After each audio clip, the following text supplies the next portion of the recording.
Se você lê em Lucas 24, o verso 49, foi lá em Jerusalém que Jesus deu a seguinte mensagem para os discípulos: eu lhes envio a promessa de meu Pai. Jesus estava falando do Espírito Santo. Olha, eu envio a vocês o Espírito Santo. Lucas 24, verso 49. Mas fiquem na cidade, a cidade era Jerusalém, fiquem na cidade, até serem revestidos do poder do alto. Jesus estava dizendo assim, olha, aqui em Jerusalém, aqui no lugar de adoração, é que vocês serão revestidos com o Espírito Santo.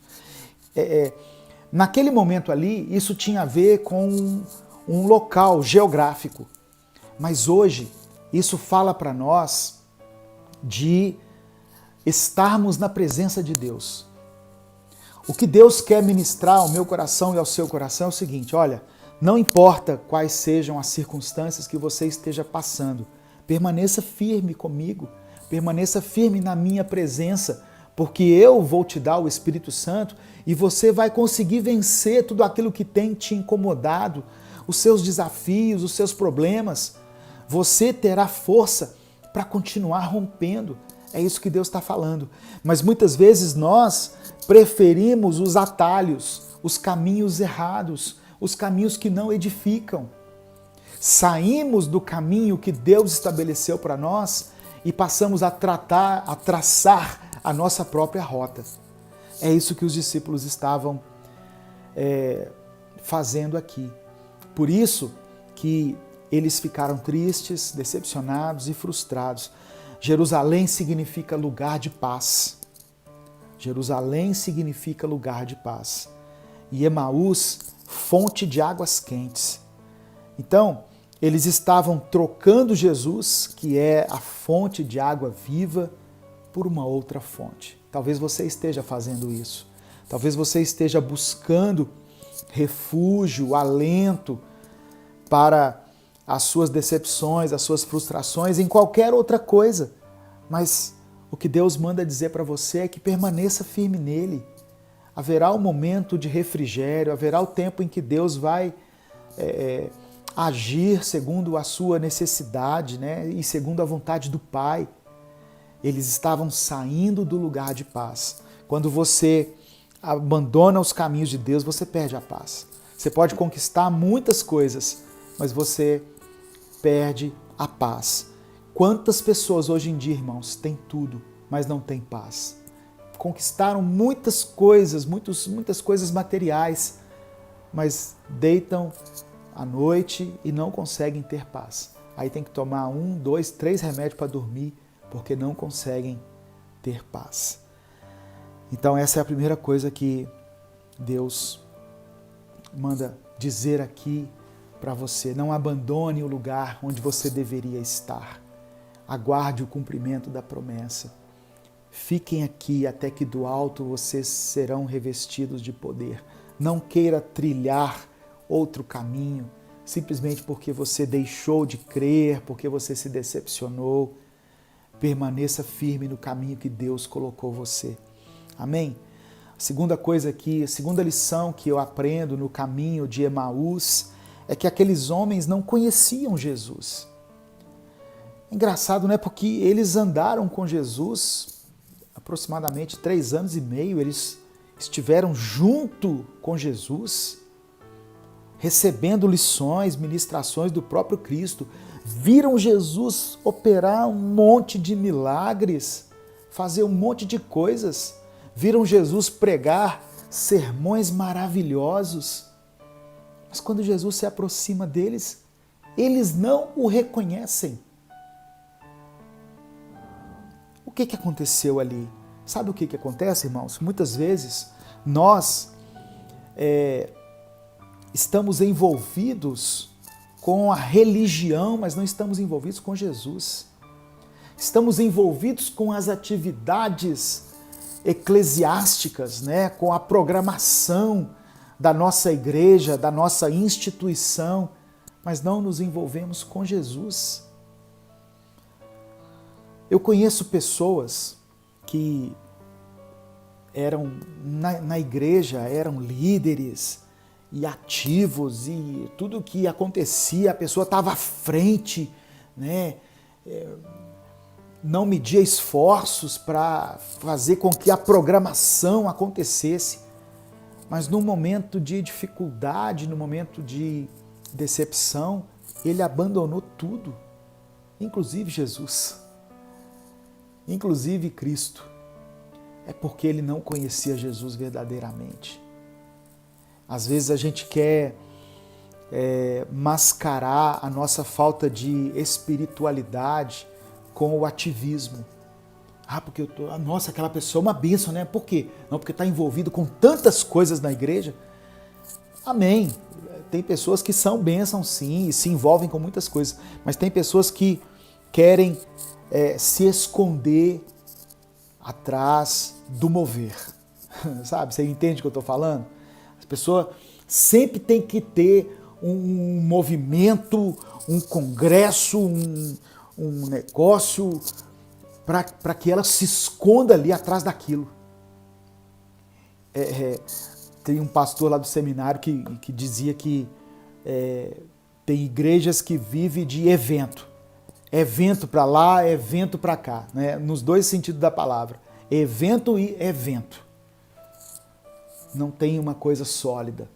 Não tem a intimidade de buscar a Deus lá no quarto secreto, lá no momento da oração. Aqueles homens, engraçado, eles viam Jesus como profeta, né? Mas não o viam como Messias, como Senhor, como Salvador. Na mente deles, Jesus fracassou. A verdade é essa. Eles estavam tristes e decepcionados porque achavam que Jesus fracassou. Morreu numa cruz. Cadê o libertador? Porque Jerusalém era oprimida pelos romanos. Então eles viam, aqueles homens, eles viam Jesus de uma forma errada. Eles viam Jesus como alguém que, sei lá, queria fundar um partido político e dar armas para o povo e vamos fazer a revolução. E não era isso, que Jesus não estava falando disso quando ele falou: conhecereis a verdade vos libertará. Não era esse tipo de libertação que ele estava se referindo. E aqueles homens, por causa da frustração, da decepção, não reconheceram Jesus. Não, o Jesus que eu achei que ia vingar foi morto numa cruz, acabou para nós. Esse era o sentimento deles. Você já acreditou muito numa coisa, apostou muito em alguma coisa, e aí quando você viu o negócio não deu certo, aí você ficou assim, decepcionado? Em qualquer aspecto, sabe? Em relacionamento. Pessoas, eu estou vendo um monte de gente decepcionada com igrejas. A pessoa deu a vida pela igreja. Organizava a sua agenda em função da igreja. Fez um curso na faculdade por causa da igreja.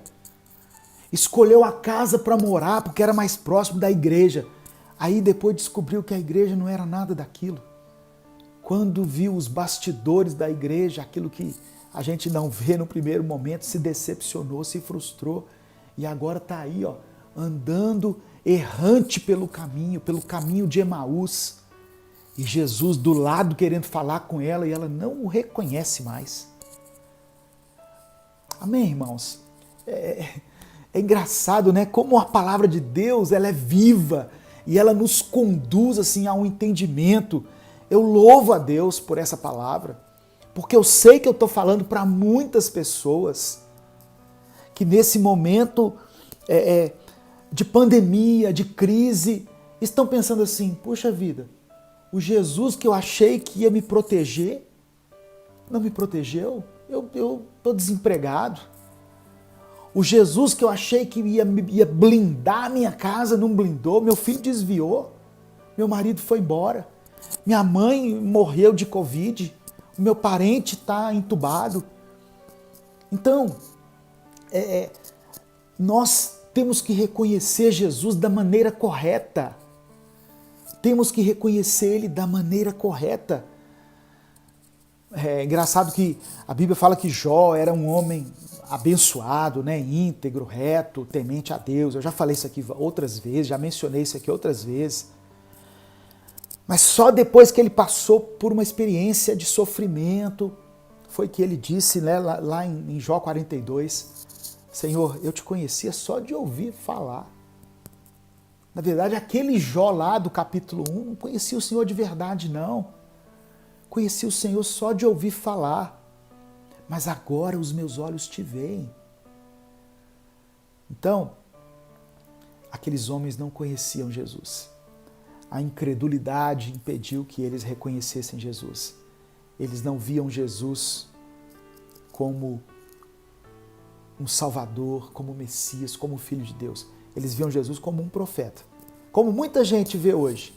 Ah, foi mais um profeta, foi um cara bacana que apareceu aí lá em Israel.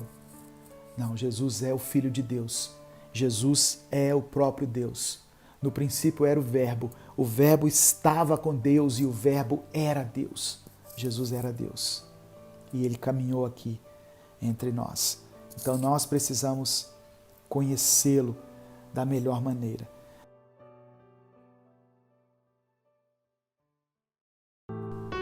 Deuteronômio capítulo 8, do verso 2 ao verso 5 está escrito: Lembre-se de como o Senhor, o seu Deus, os conduziu por todo o caminho no deserto, durante estes 40 anos, para humilhá-los e pô-los à prova, a fim de conhecer suas intenções, se iriam obedecer aos seus mandamentos ou não. Assim, ele os humilhou e os deixou passar fome, mas depois os sustentou com maná, que nem vocês nem os seus antepassados conheciam, para mostrar-lhe que nem só de pão viverá o homem, mas de toda a palavra que procede da boca do Senhor. As roupas de vocês não se gastaram, e os seus pés não incharam durante esses 40 anos. Saibam, pois, em seu coração que, assim como um homem disciplina o seu filho, da mesma forma o Senhor, o seu Deus, os disciplina. Às vezes nós ficamos frustrados, decepcionados e desmotivados por causa das circunstâncias e dos problemas que enfrentamos nesta vida. Diante do sofrimento, passamos a questionar a Deus e a duvidar se Ele realmente nos ama. E isso acontece principalmente quando estamos passando por um deserto, seja em qual área for. Você já se sentiu assim? Esse sentimento é natural e compreensível, afinal somos seres humanos e muitas vezes os nossos sentimentos ficam condicionados às circunstâncias pelas quais estamos passando. Mas e se eu te disser que até mesmo quando estamos passando pelo deserto, Deus tem um propósito? Você acredita nisso? Pois é o que a palavra de Deus quer nos ensinar hoje. Quando paramos para observar a história de Israel, essa ideia fica clara para nós. O livro de Êxodo narra a história de um povo que havia passado por um período de 400 anos como escravo no Egito e que agora finalmente teria sua libertação, liderados por um homem chamado Moisés. E mais do que serem libertos, segundo a promessa, eles seriam levados para uma terra abençoada, terra que mana leite e mel. Porém, antes de chegarem nessa terra, havia um caminho a atravessar no meio do deserto. Caminho este que eles poderiam fazer em aproximadamente 30 dias. Mas Deus fez com que eles permanecessem ali por 40 anos. Será que Deus queria se vingar? Será que Deus é punitivo a ponto de fazer uma maldade dessas? É claro que não. Deus é amor. A sua essência é o amor. E quando Ele faz algo, ou permite que alguma coisa aconteça conosco, é por causa do seu amor. O tempo de deserto era necessário. Por vários motivos. Primeiro, o texto diz que Deus fez isso para humilhá-los. Essa humilhação aqui não se refere a desonrar ou a rebaixar. Não se compara a uma situação onde uma pessoa está insultando alguém. Como eu disse, Deus não é vingativo ou punitivo. E a intenção dele não era desmerecer Israel. Mas humilhar aqui pode ser entendido como tornar o povo humilde, ou fazer com que eles voltassem à condição de humildade. Muitas vezes, quando nós passamos muito tempo afastados de Deus, temos uma tendência a achar que poderemos viver sem Ele e simplesmente o ignoramos. Passamos a contar somente com os nossos recursos, com a nossa capacidade, o nosso conhecimento. Aí chega um momento em que Deus, de alguma forma, nos atrai a Ele. E isso pode acontecer pela humilhação, ou seja, nos mostrando que devemos ser totalmente dependentes dEle. O segundo motivo pelo qual o Senhor levou Israel ao deserto foi para os provar, para conhecer a verdadeira intenção do seu coração. É fácil dizer que seguimos a Cristo e que somos de Deus quando tudo vai bem na nossa vida. É no meio das lutas e das provas que a nossa fidelidade ao Senhor é testada. Israel fez festa quando passou o Mar Vermelho em terra seca, mas 3 dias depois estava murmurando contra Deus. Como puderam duvidar de um Deus que foi capaz de abrir o mar?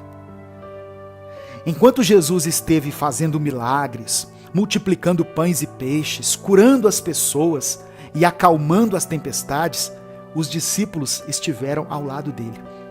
No momento em que ele foi preso, todos eles o abandonaram. Temos que servir a Deus apesar de qualquer circunstância contrária que tivermos que enfrentar. Se fomos até Ele um dia em meio à dor ou motivados por alguma necessidade, quando a dor vier novamente, devemos permanecer firmes no seu amor. Eu quero te dizer que, ainda que as coisas não estejam fáceis, não abandone a Deus. Ele te ama e muitas vezes o deserto para o qual Ele te levou é para que você o busque com mais intensidade. Mas apesar do deserto, o Senhor não vai deixar de cuidar de você e da sua família. Deus humilhou Israel e permitiu que eles passassem fome, mas depois Ele os sustentou com maná, que é um símbolo de Cristo, o pão vivo que desceu do céu. O Senhor estava mostrando que nem só de pão viverá o homem, mas de toda a palavra que procede da boca de Deus. Nós teremos o alimento físico, mas acima de tudo, teremos o alimento espiritual na nossa vida, todos os dias. O texto de Deuteronômio diz que as roupas do povo não se acabaram durante a caminhada pelo deserto, mostrando que o Senhor conhece as nossas necessidades básicas e Ele há de suprir todas elas. E para terminar, entenda que, da mesma maneira que um pai corrige o seu filho, Deus também nos disciplina por causa do seu amor. O deserto tem feito com que você cresça como homem de Deus, como mulher de Deus. E um dia você vai poder olhar para trás e perceber que você passou pela melhor escola de todas, a escola do deserto, e saiu dali aprovado. Eu quero orar por você. Deus, somos gratos pelo tempo que o Senhor nos permite passar pelo deserto, porque no meio da escassez nós podemos reconhecer a Tua boa mão sobre a nossa vida. Obrigado porque nada tem nos faltado, pois a nossa comida é fazer a Tua vontade e andar nos Teus caminhos. Não permita que morramos no meio do deserto. Assim como o Senhor enviou o maná diariamente, nos fortaleça a cada dia por meio da Tua palavra e sacia a nossa sede espiritual, para que, ao final de tudo, nós sejamos aprovados pelo Senhor. Nós cremos que tudo o que tem nos acontecido faz parte de um propósito maior, que já foi estabelecido pelo Senhor, quando ainda estávamos no ventre da nossa mãe. Por isso, consagramos a nossa vida a Ti. Cuida de nós e da nossa casa. É isso o que nós te pedimos, em nome de Jesus. Amém. Se você ainda não é inscrito no canal, inscreva-se e ative as notificações. Não deixe de compartilhar essa mensagem. Ela pode transformar a vida de alguém. Se quiser apoiar esse projeto, seja membro do canal. E no primeiro comentário fixo desse vídeo, coloque o seu pedido de oração. Eu vou orar por você e pela sua família. Deus te abençoe. Eu sou o pastor Edivaldo Oliveira e esse foi mais um Minuto com Deus.